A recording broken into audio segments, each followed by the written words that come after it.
I'm gonna just get into this real quick. This is Cash Jordan. 20,000 affordable NYC apartments are gone. Why? I live in New York City, so you feel me? I live in Queens though. I don't live in a city. You feel me? But I think this is still important to know, especially for people who might be trying to move to New York. You feel me? There's always something over there. Like, there's always something. They attacking middle class and poor people for whatever reason. But Happy New Year's, y'all. Cause as I'm recording this is New Year's. I'm gonna try and drop this today. And yeah, let's get into this.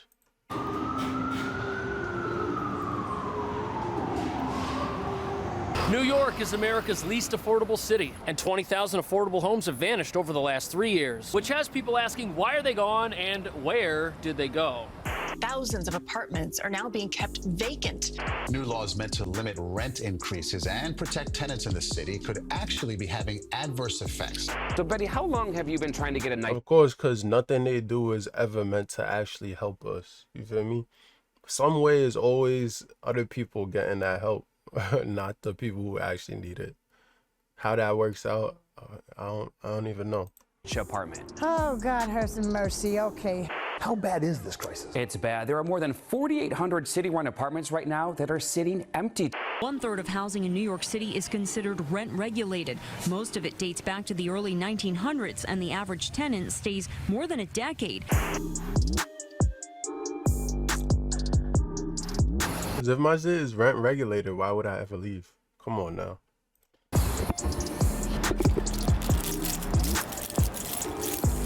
These keys are going to help us learn what's happening to these apartments and where they're going. But before we head inside and have a look at the reasons why 1 out of every 10 rent-stabilized affordable homes have vanished since 2020, it's important to understand why these apartments are so sought after and what the city may have done to accidentally encourage landlords to try and get rid of these places. Being a special ed teacher, this rent is super comfortable for me. I remember, I reacted to her video so long ago.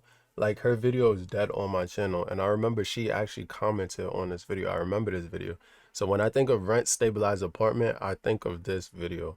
And if I had, you feel me? I said in that video, if I was in her position, I would never leave that apartment. I would keep it no matter what. Even if I moved, I would keep that apartment. Cause what? Like, endlessly grateful that I have this. It's the hugest blessing of my life because I would not be able to afford an apartment of this size on my teacher's. Exactly. So here we have someone who's living in an apartment with similarities to the one we're about to check out, except for the price. Hers is a lot cheaper. That apartment's large, it's cheap, and at the time of that video, it was priced at $1,300 a month. And anyone living in a $1,300 $1,300 a month, bro. I would take that right now. That's the only way I would rent. You feel me? If I got what she has for 13, I think she had 2 bedrooms, low key. She had 2 bedrooms, 1 bathroom. This shit, it was huge, huge. You feel me? I think it was passed down to her by her grandparents or her parents or something like that. Yeah, that's in the one scenario, because people are paying that for a studio with way less space. apartment in this city will tell you that that is a housing miracle right there. And the person living there, she's a teacher with a part-time interior design job. And here's the thing, a teacher's salary in New York City, $65,000 a year starting pay, and without that rent-stabilized $1,300 apartment, she wouldn't have anywhere to live. Studio apartments in a building like this are gonna cost more than $3,000 a month, and that's why stabilized apartments are such a game changer. And having one allows people to talk your shit, Cash Jordan. And you know the funniest thing is my name is Jordan too, so you know, live within their means to a greater degree than living in a market rate apartment like what's in this will ever let you do. But even though every renter in New York City wishes they had a rent stabilized apartment, landlords are much less enthusiastic about them. And that's because if a landlord owns a stabilized apartment, it might be worth more than $1,300 a month, but they can't charge more than $1,300 a month. And that has a lot to do with why these places are disappearing.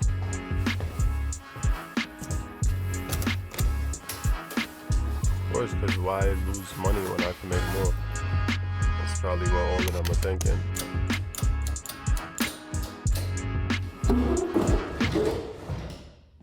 This is a pretty pretty insane place. Plus, it's got stairs, which go to that deck up there. Look at this layout. It's a 2-bedroom apartment, loft-style place. And it's got the one thing every New Yorker wants: laundry, an apartment, vented. But the problem is, this is $49.95. It's not stabilized at $1,300. Welcome to my Upper West Side apartment. I live on the Upper West Side of Manhattan in For that nonsense, $49.95.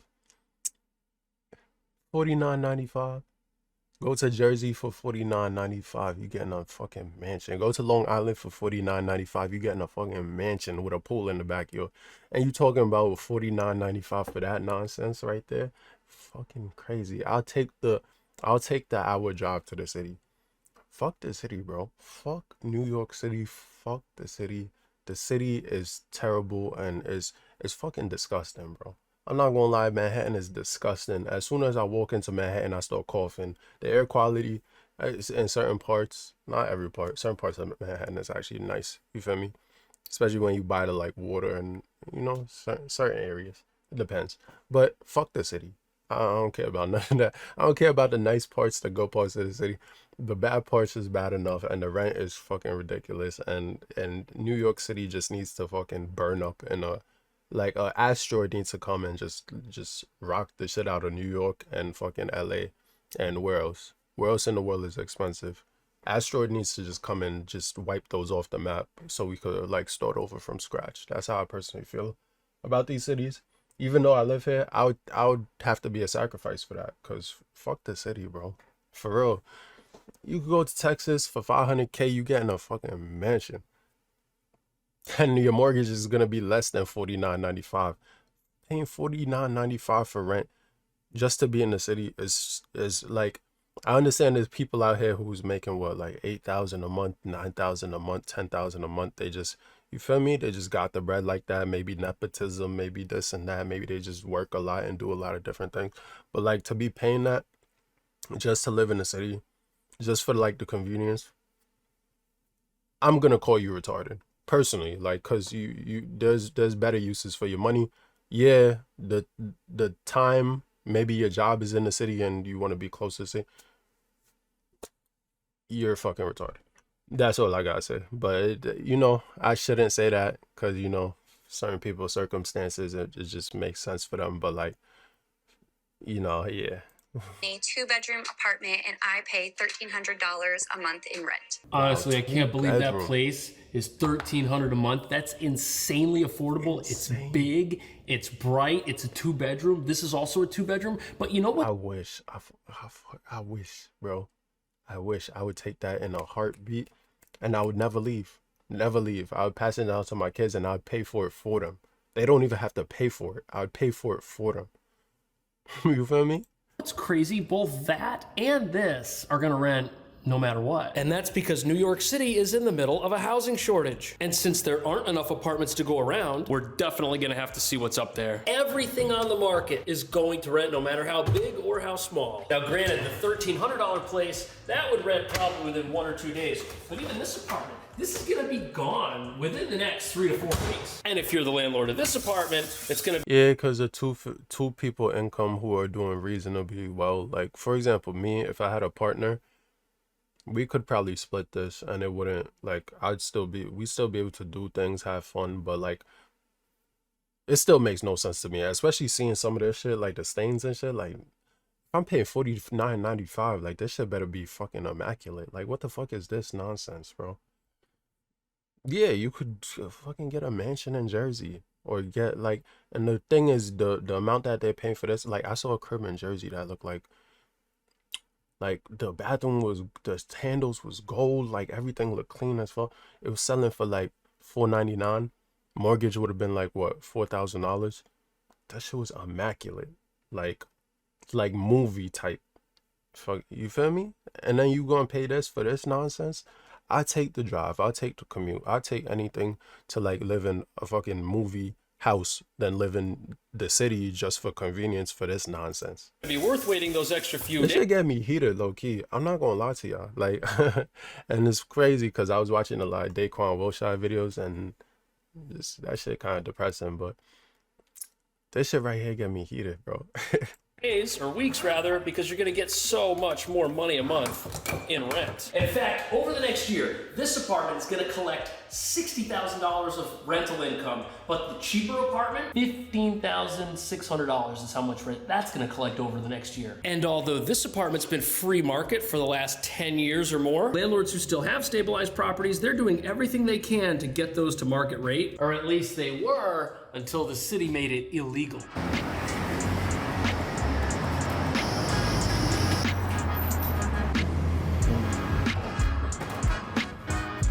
So prior to 2019, if a landlord had an affordable rent-stabilized apartment, it was perfectly legal for them to rent it out at a higher price once the rent-stabilized tenant moved out. But because rent-stabilized apartments are so valuable, as you can imagine, people rarely move out. And this created a very strange black market for tenant buyouts. And if that sounds shady, that's because it is. And shockingly, landlords were offering tenants of rent-stabilized apartments six-figure sums to leave those apartments so that they could deregulate them and then charge market rate. If a stabilized apartment's $1,300 a month and a landlord buys it for $200,000, after 5 years they'll break even on the buyout. But of course, as it turns out, the idea of landlords paying their renters to move out was somewhat controversial. And there are cases of landlords aggressively pursuing tenant buyouts. Now, although some tenant buyouts were perfectly acceptable agreements between the renter and the landlord, other landlords hired shady private investigators to basically harass people who said they weren't interested in being bought out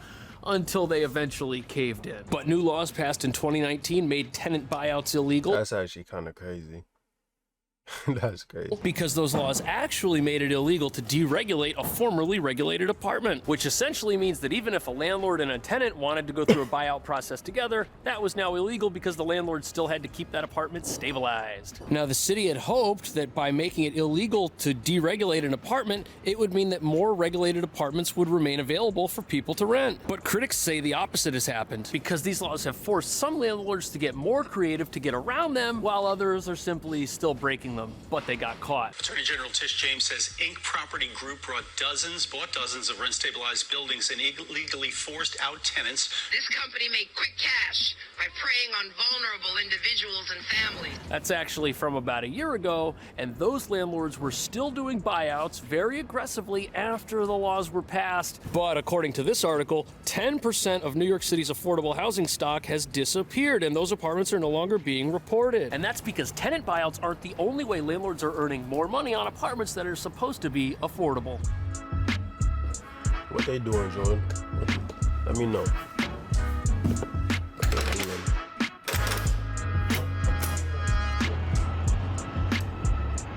Nice little scenic shot.